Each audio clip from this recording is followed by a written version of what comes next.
Every day, we knowingly or unknowingly experience globalization, the worldwide movement of people, ideas, money, goods, data, drugs, weapons, computer and biological viruses, greenhouse gases, and more.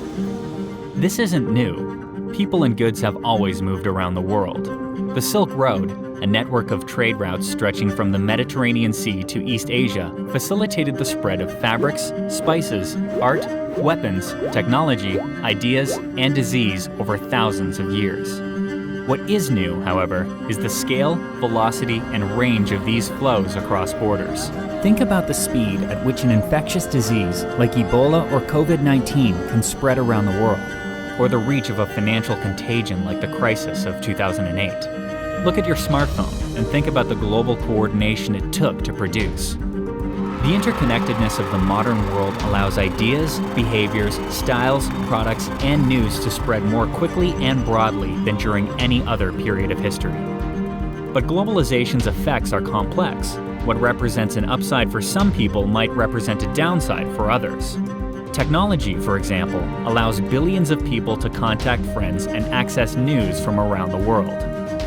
International supply chains, the networks that turn raw materials into finished items, produce and distribute goods more quickly and cheaply than ever.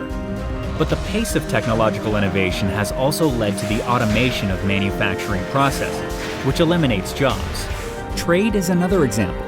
Between 1980 and 2019, global exports and imports of goods each multiplied by nearly 10 times. More imports lead to increased consumer choices and reduced prices, and more trade can strengthen ties between trading partners and promote peace, security, and growth. But more trade opportunities and technological advances mean many corporations choose to shift their operations to countries where the labor and natural resources are cheaper. And the individuals and companies that can take advantage of international resources experience outsized gains, which widens the growing gap between the rich and the poor. The effects of globalization, both negative and positive, are a reality. No one can opt out entirely.